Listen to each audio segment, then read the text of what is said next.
Hello, everyone. Welcome to today's exciting webinar. We are going to be going through a whole bunch of the new functions and features that are coming out in our next release of the software, which is version 10. To get things started, my name is Erin. I am the Business Development Manager at Softree. And with me today, I've got actually an extended team. We've got Matthew Dickey, Dave Mills, and Craig Spears all here to join in the presentation. In terms of our agenda for the next 45 minutes, this webinar is going to follow, I should say, a slightly different format than our usual webinars that tend to be centered on a workflow. So today's not about workflows. It's a little bit more of a show and tell. I'm going to be your moderator, and I'm going to move around between presenters to cover some of the exciting new functionality. So first up, we're going to be taking a look at the features and functional improvements within the terrain module. And we've got four major ones here. First of these that we are going to take a look at is image handling improvements, so specifically image transparency and how you can use a new function called transform by vectors. To demonstrate this is Craig Spears, and we're going to get his screen loaded up now. Craig, all yours. Okay, thanks, Erin. I hope everyone can see my screen. The first thing I wanted to just show you is a new feature called transparency for imagery. It's quite useful, especially if you have imagery that overlaps each other and you have areas in the image which are obviously you want to make them transparent. So you bring in your image as usual into terrain, and we have a new checkbox here called transparency, and if I go into that a little further, there's some parameters which let you set the transparency based on an alpha value. And now alpha value is only supported in certain types of images, such as PNG or TIFF. Other images like JPEGs don't use the alpha value. In that case, what you can do is you can set a particular color in the image to be transparent. And in my case, I set it to black, and it does its processing. And what you see now is that this area is transparent. And if I just, for example, had another image sitting over here, that would not obscure. The second feature that I wanted to show you quickly was we call it transformation by vectors. And this is quite useful for georeferencing, survey information traverses, or aligning survey information with air photos and so on. So the way this works is I select a group of features here.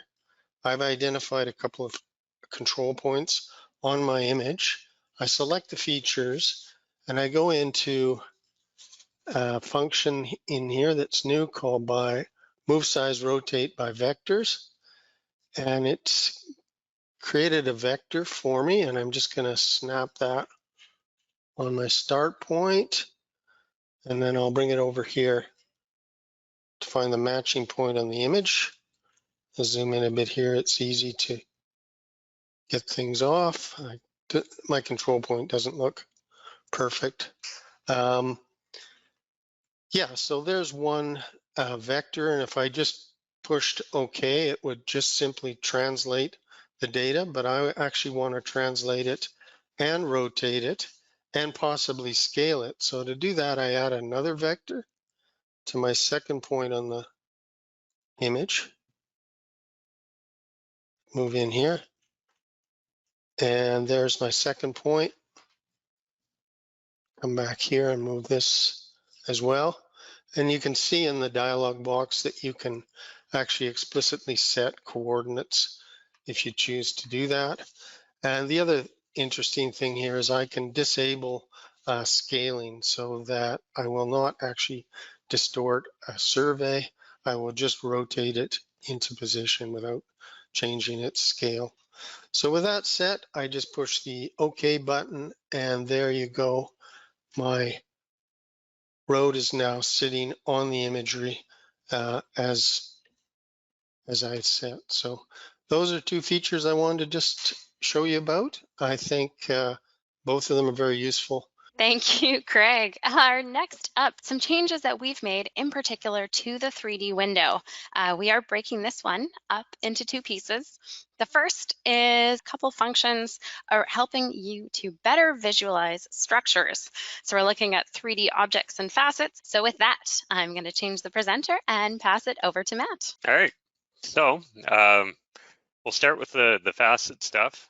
And in previous versions of the software, if you've tried to model a surface that is overhung or a structure which has a bottom and a top to it, the tin functionality isn't a perfect solution for it.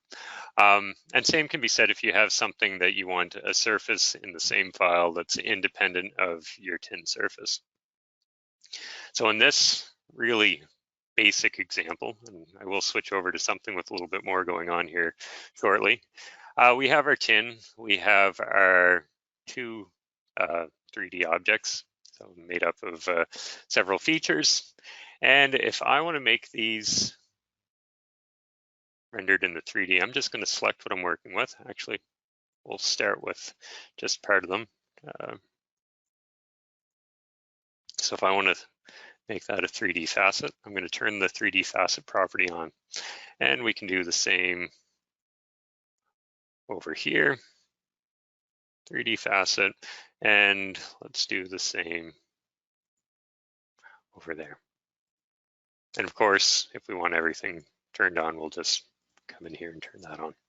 So it's certainly useful. Everything is independent. We can see the bottom, we can see the top. And there's, other than just being a nice geometric object that everyone can recognize, there's nothing really exceptional about those features. So if I just draw something in, I'll turn this off for now.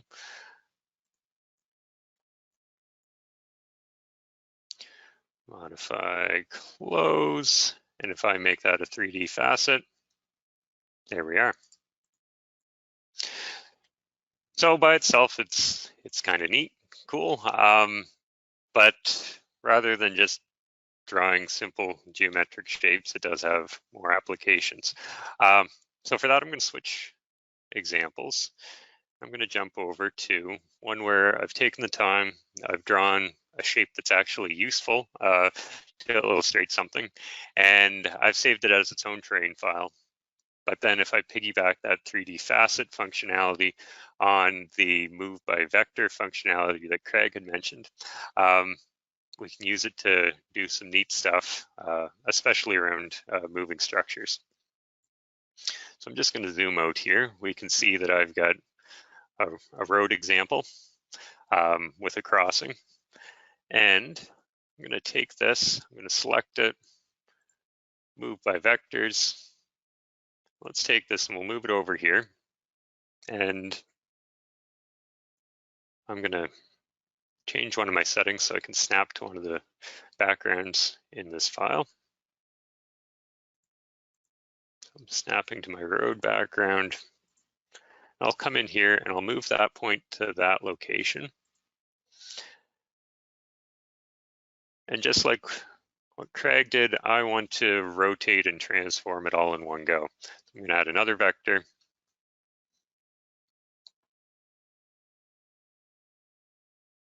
We'll come in here, we'll set that as is. And there we go. So let's put that right there. Now, in this case, in Craig's example, he wanted to scale everything so it looks as nice as possible. I'm dealing with a bridge, so I want that object to stay the same size. So I'll turn that off. It's going to fit the best possible position between those two fixed points. We'll hit OK, and there we are. And now I can jump out to the 3D view. We'll do a quick re-render so it looks pretty. And now we can see that deck, our abutments, and we could do the grading for our fill as a normal grading function that's been in terrain for quite some time. Next up, staying kind of in that 3D improvement space, we're going to take a look at 3D symbols. So these are built-in 3D faceted objects that you can incorporate into your design. And for this, we're going over to Craig. Thanks, Aaron. Before we get off what Matt did, I just wanted to mention that we expect to be developing shortly and adding to version 10 the ability to rotate the vector transformation in 3 dimensions. So you could move things around and snap them in elevation as well. So that would be quite useful combined with the sort of things that Matt was doing. Anyway, 3D symbols. We've added 3D symbols into our functionality. So I can just give you a quick example. I'll select a point up in the corner here. I'll go into my panel and look, it's got a little 2D cross in the 2D window, and I can apply a symbol in the 3D window. Let's pick something kind of funky like a wind turbine, and I apply that. You can see I've got a symbol that is a wind turbine. I can also scale that symbol. It's pretty high already, but just for illustration purposes, I could make it huge. And there I've got a wind turbine. Of course, if I move that point and it's draped on the model, which it isn't, I would be moving the symbol as well. So 3D symbols, yeah. The other interesting application of this is for previewing. So what I can do is I can take all these points, I'll select this, and I can apply another type of symbol, let's say a cedar tree. Apply that, and I'll maybe make the trees a bit bigger. And all of a sudden I have a forest. I can visualize what my trees look like in 3D. And they're just another symbol. But the cool thing about this is that I can take this over into the RoadEng part of the program and do a drive-through. So I'll just switch over to that, give you a little glimpse of what that looks like. So it's the same terrain file, and I've designed a road along here to my wind tower, and I can now just do a drive-through, and there's my road coming along. Speed it up a bit here, and you can get quite an impressive, quite easy to produce a view of your road as you're driving it for a presentation, perhaps for a client visualizing, and so on. So that's 3D symbols. I also wanted to mention that we've made a lot of progress in speeding up. That just the sheer render time is a lot faster. I can regenerate the window, and it's very fast compared to what it was. You'll see a big improvement there, particularly with very large LiDAR data sets. With what Matt showed you and some of these things that you see, a big step up in our 3D capabilities. Awesome. Thank you, Craig. Lots of functional improvements in the 3D window. Do see some questions coming in, so just to let you know, we will address those at the end of the webinar. Next up, we're going to pass it over to David Mills. He's going to show us the first major functional improvement in terrain. So we're looking at an enhancement that was kind of started in 9 with some of our watershed calculations, and we're adding 2 more to the list. So we're looking at streams and ponds, as well as calculating drainage area to a point. So with that, David, you're up. Thank you so much. Okay, here's a surface. It's a LiDAR surface, and if you've played around with our version 9 software, you may be seeing the watershed functionality. It's in our tin operations button, and I can create a set of boundaries that represents the edges of the watersheds, where the catchment areas. The edges, of course, are defined as watershed boundaries. Yeah, so that's been around for a while. We've made a few improvements. I think it's a little more solid than it used to be. And now let's look at the other features. So first of all, I'm just going to get rid of those watershed boundary features. They all have the word watershed in them, so I just select these streams. So new item in here, streams. What this does is it creates, well, I think easiest just to show you what it does. It draws features that represent streams. Now it is using a grid operation to generate these flow lines. So they aren't always in exactly the right direction, but it gives you a good idea of what's going on. And now I look down here and I see that this road has a culvert on it. It looks like there's a lot of streams converging on that culvert. How big is the area, the catchment area for that one point? And that's our third item, the second new one, called drainage area features. And again, this point you can edit here if you want, but it's easier just to select a point before you go in. That's what that coordinate is.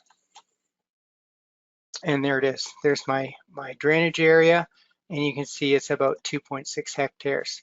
Now I did actually make the point kind of small. I was supposed to change that to a bigger area.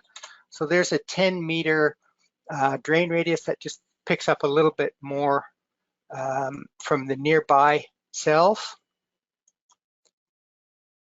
Yeah, so now we're catching a little bit more stuff, and it's up to 3.6 hectares. I think you get the idea. That's pretty much all I wanted to say about watershed. Back to Erin. Yeah, pretty exciting. I know we've been asked a lot, in particular help in giving users more information to decide their culvert sizing. So I think that tool is really going to help in that space. The next and last functional improvement we're going to cover in the terrain module today is grading auto balance. So again, another one of those super requested features. Yeah, and I'm going to pass it over to Matt for this one. All right. In this example, I've got a topo surface as its own terrain file, and I have a pad that I've already graded, and I've graded this one to start just conventionally, and we can see that I'm in a whole lot of cut.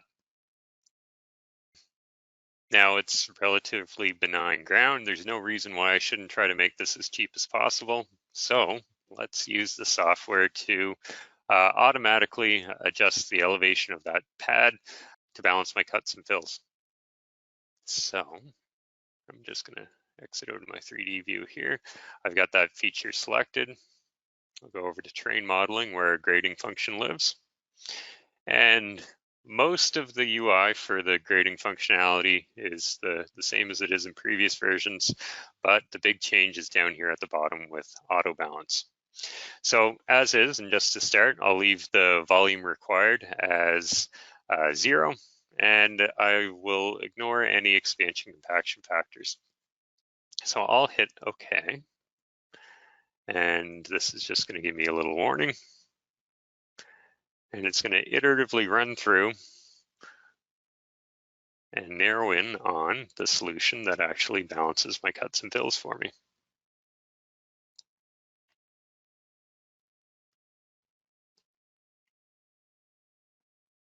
And it's probably getting close. And there we are. So we're within 1/10 of a cubic meter and we're balanced.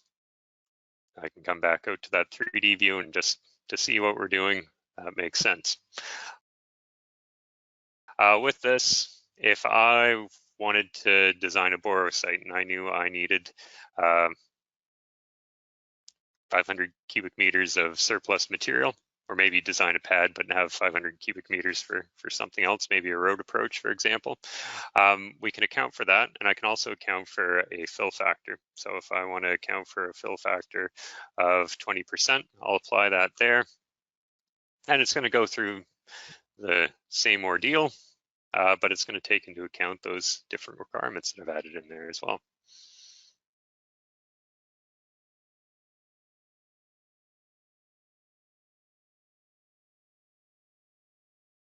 So it's certainly running those iterations a lot quicker than anyone can. We've taken into account our expansion factor. We've taken into account that we want some extra material. yeah, so it certainly is a powerful feature that I expect is going to get a lot of use. So now we're gonna, kind of pivot. We're switching over to some functional improvements in the location module. The first of those, and gotta say it's probably our most complicated functional improvement, is some of the improvements that we have in the space of working with multiple alignments and multiple surfaces. And for that, I'm gonna pass it over to Craig. He's gonna talk about some new functions for importing alignments and then a really big functional change called corridor surfaces. Yes, I'm going to actually do those in a slightly different order. I'm going to talk about corridor surfaces first, and then I'll illustrate the inserting of alignments. So in version 10, we have created a new type of object called a corridor surface. And what a corridor surface is it's a tin model, and it's created directly by processing of a cross section along alignment. So just to give you an idea, I've got a culvert replacement project here that I've cobbled together. And so I've got two alignments. I've got one which runs down the stream and one which runs along the road. I've got currently the stream is current. And I've actually set up what is called a corridor surface to be built as I run the stream corridor. And the way, let's just look at that quickly so we get the concept. I'm going to just look at it in 3D here.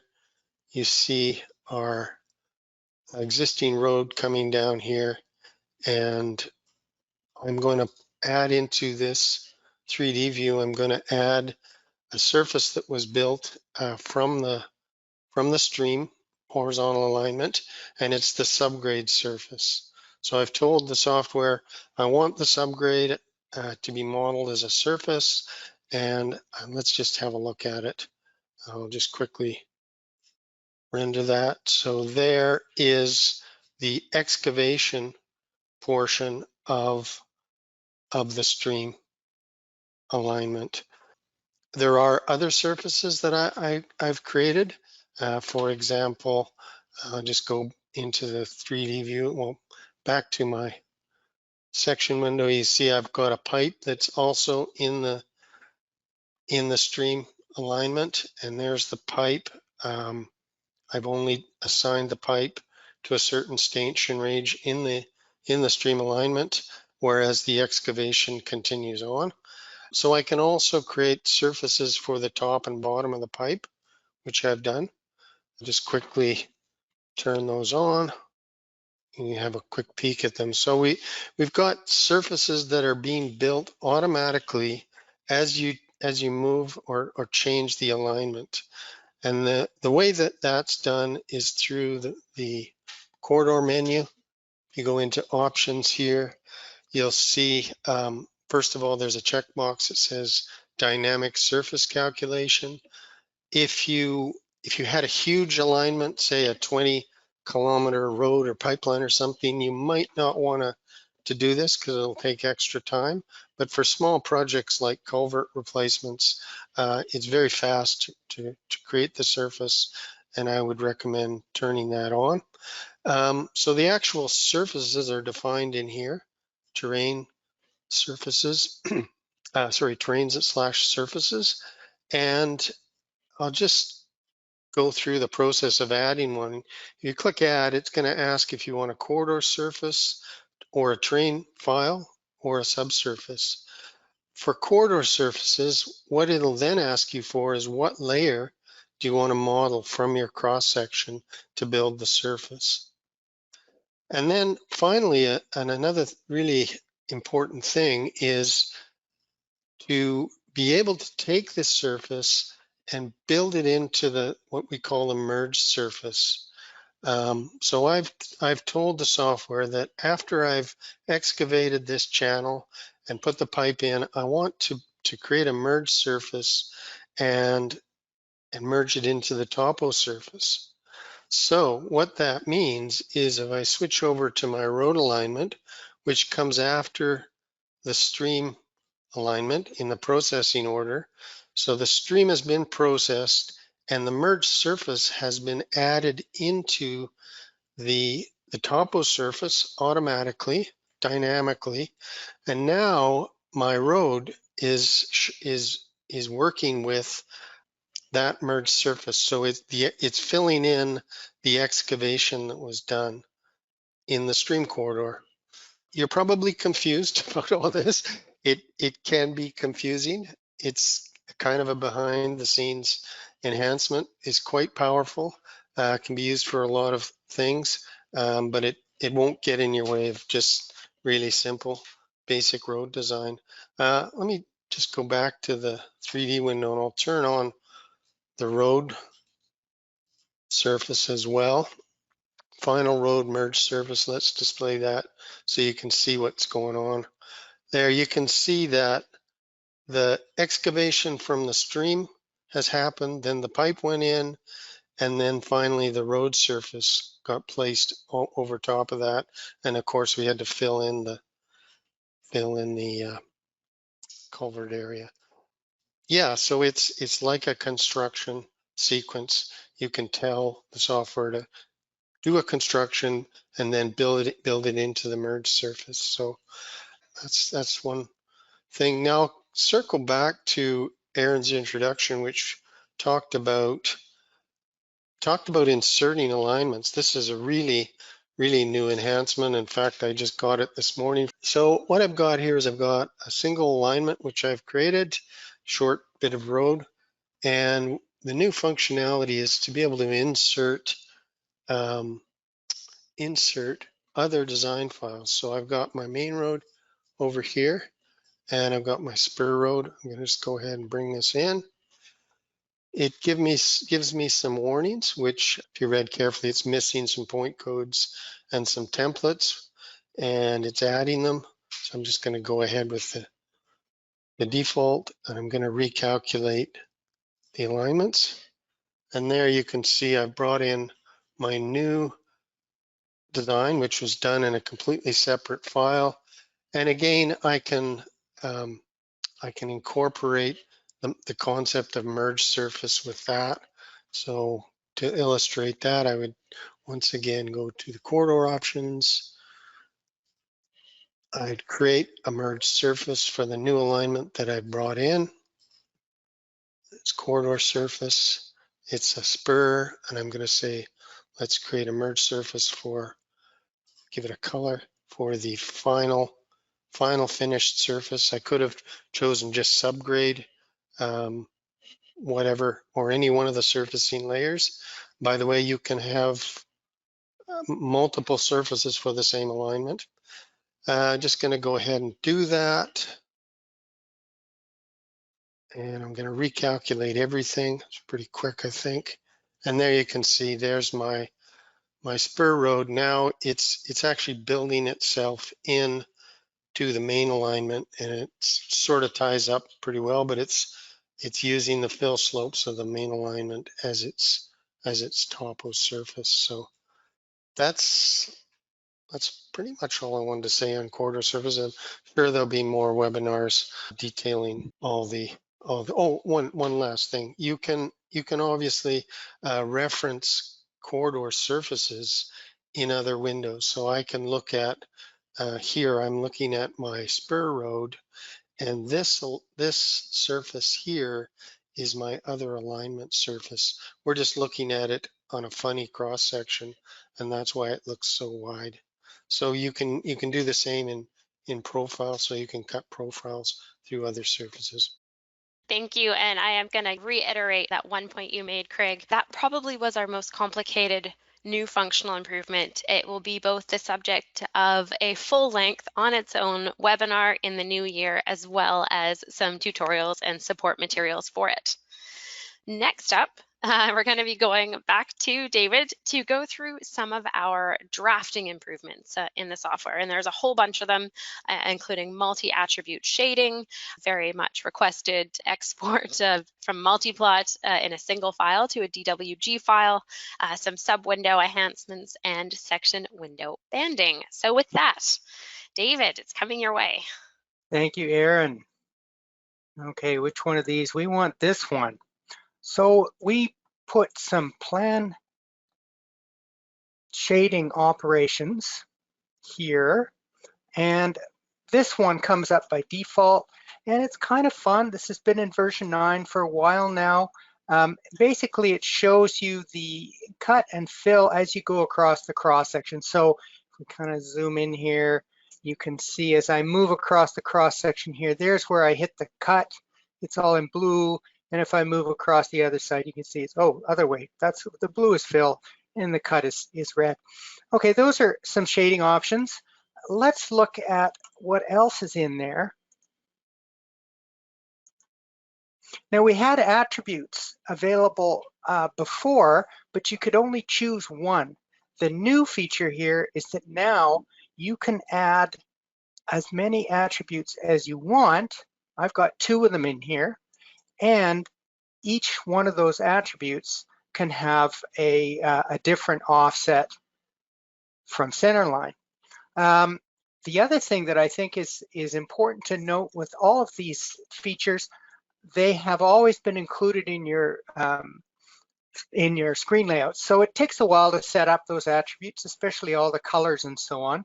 But screen layouts are a way to store those settings. So I made a screen layout and it's all set up for me. And if I zoom in on here, oh, that's the shade cut fill. Hit the wrong one. Let's try that again. Shade, grade, and cut area. That's the one I wanted. And let me tell you, that was way easier than going into plan options and setting up all the options. But you got to do it once. And as you can see, I've set up the grade to show negative grades in various shades of green and positive grades in various shades of red. And I've set up the cut area. So this is essentially how much are we cutting in this particular cross-section. It's cross-sectional area, but pale blue is not much cut, dark blue is lots of cut. And when you are setting these things up, there's an auto gen function here, and it gives you your limits. So the biggest cut I've got is 2324 square meters. Okay, and what does that look like in the plan window? I've set it up so that the grade is on the right side of the alignment and the cut intensity is on the left side. So here we've got a little section where we've got a grade, and you can see it in the profile, of course, where we've got the grade going downhill, and then it switches around and starts going uphill again, and it's really steep right there. And this cross section looks like it's got lots of cut, and that sure makes sense. If I just make a point there, you can see that we've got lots of cut. Not so much cut. Lots of fill, but not so much cut. No, I wanted to, yeah, I've shown you the shade cut fill. Let me just go back to that screen layout.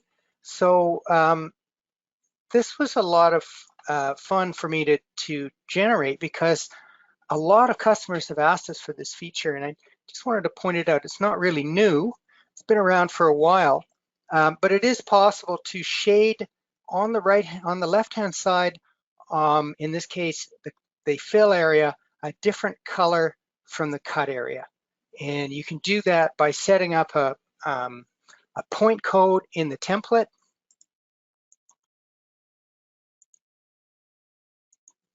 This little thing here, it comes out of our links and connectors. It's called cut fill left, point code number 8. And when you've put that into the template, it automatically sticks a point code on the end that distinguishes between cut and fill. So that one's called S-cut R for right, and this one's called S-fill L for left. And then I can shade with point codes. So this, again, this has been in the software for a while, but the point code pairs allows you to shade between point codes in the plan window. And now that I've got these cut and fill dependent point codes, I can make this graphic. Okay.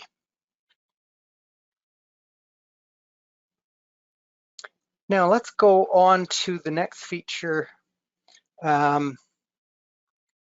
which is the section window banding. I'm going to just open a different design here. And let's zoom in on the section window. So this is the fairly typical cross section. We've got some stripping, we got a big ditch, we got some fill, looks like super elevation in there. And I've got some information displayed at the bottom of the window. That's always been available in version way back. That's called the status area. Now, there's a new area called banding. So I'm going to turn status off and go into banding, and we can do all kinds of things in there. And again, just like the shading options, that's all available in your screen layout. So if I look in here, I've created one called section banding. I just open that screen layout, and my section window is set up with the bands underneath showing elevation subgrade and elevation ground. It's just some numeric notations there, and you can see there, if the section window's kind of off the high above, it's got some lines that join them together, and it looks like we've got some extra every 2 meters. We've got some samples in there. Let's look at the options. Banding, plus button for options. So the extra points were added at 2 meter intervals here. Let's turn those off. And these external lines here are your external dividers. I can turn those off. Staggering, what the heck is staggering? Staggering is this effect here. When you've zoomed in so that the text doesn't fit anymore, it just pushes them off to the side a little bit. Let's add another layer. So I'm looking at the subgrade elevations. I'm looking at the ground elevations. Let's add the pavement elevations. So I'll go into banding options again, add a new one, change it to pavement, and that would be surface 3. And it is the attribute the elevation is the attribute I'm looking for, but there's lots in here. You could display the point code, the grade, I guess that's the sideways slope. There's lots of attributes you can display, and you can of course change the color. There, I've turned it on. And you can see that those new elevations for the pavement only appear where the pavement itself is, and it's blank outside of there. If I turn off the staggering, these will actually overlap each other, but you lose that little bit there, which is maybe an important size difference that you want to make. So yeah, that's staggering off. Now I actually can get overlapping text, but at least there's no extra gap there taking up space on my cross section. Okay, next I want to go into sub windows for the profile window. And I'm going to go back to that other location design and open a screen layout. Actually, do I need that? No, I'm just going to open another alignment here. Let's open this one.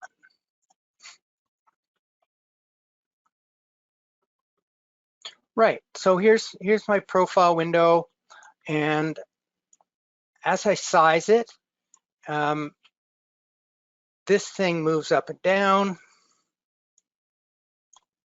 and you can see that can kind of get squashed at the bottom. That's the way it's always been, but we've got new features here. So if I go into profile options, I can change the height from % to millimeters, and then it's locked. So it doesn't move up and down. As I size the profile window, it's fixed at 100 millimeters. That turns off as soon as you grab the size bar and move it, goes back into percentage. Okay, well that's kind of nice. Most of the features that have been added allow you to change the height of the individual subviews, and that's really useful when you're working in the multiplot. So let's open a multiplot screen layout and see what that looks like. Actually, not a screen layout. Multiplot has things called book layouts. And I'm just going to bring one in here. There we go. It's got everything working the way it's supposed to. So what do I mean? Well, first of all, if I change the height of the profile window here, the profile subview, it doesn't mess with these subviews at the bottom. And as I zoom in and zoom out, the sub windows and these labels, these are just rectangles that I've stuck on the side, they stay lined up. So we did that by using the new features to allow you to change the height in millimeters. Used to be everything was in characters. I'm just going to put them back to characters to show you how that works. Let's go in here, change this back to characters. Same with this one. So as I was saying, the old version of the software, version 9, everything was in characters, and that allowed you to set things up sort of correctly, but the problem was that it wasn't easy to get it perfect. So if I set that to 26%, oh, those are kind of lined up, but it looks like I got the wrong size here. So I changed this again to be maybe 3 characters, and you get the idea. It's a trial and error process. You try and get these things to line up. And then you zoom in and everything wiggles around and it doesn't line up perfectly. So with the option of setting things in millimeters instead of characters, I can get everything to line up perfectly. And again, there's the book layout that does that. One more thing, the profile options allows you to just set this to be auto. And what it does is it adds up all the heights of these things and makes sure that the bottom one is exactly at the bottom. And then the profile continues up above. Auto is disabled if you've got a flexible one like a mass haul, but usually that's available. Finally, I've got a multiplot here, and it's got multiple pages in it, and I'd like to print it out to a DWG file. So I do File Save As, choose DWG from my options, and I'll just write over top of the one that's already there. And here's the new feature. In the multiplot, you can turn on all pages in one file. There's also an option to put in offsets, page offsets. That is required when you do all pages in one file. And let's just do that. So I've created a DWG file. I'm just going to switch over to the terrain module and open it. I don't have AutoCAD on my computer. So let's open that DWG file. There it is. Okay. Bring it into terrain, import the DWG file, and there it is. So no more large quantities of files cluttering up your hard drive. You can put them all in one. It is model space, but anyway, one document with multiple pages. Awesome. Thanks, Dave. A lot of content there. And finally, our final feature that we're going to demonstrate is, again, one of those ones that we've had so many requests for. And that's really the key to getting us to develop something, is to have lots of people ask for the function. So the long-awaited export from location direct to shapefile. And for that, very quick demonstration from Matt. I won't go into a ton of detail on it. I've got my design. I'm in location. I'll hit File, Save As, just as you would if you were going to save it out and put it into a terrain file. So you can go from terrain to shape, but we can save the step. So let's come in here. We'll set it to shapefile. or I'll save it at that location. Again, just like if you're saving it out to terrain, there's all kinds of options you can select for what information you actually pull out of it. I think the most common thing you'd like is just the center line. So this is set up accordingly. I've only got one alignment in my file. I'm taking the whole station range, all the point types, and I want the 3D center line. So I'll hit OK, and it's saved. And we'll just make sure everything works. So file, open, and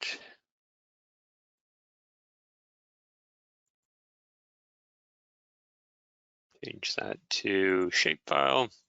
We've got a shapefile there. Turn it on so we can see it. And there we are. So a file from location directly to shape.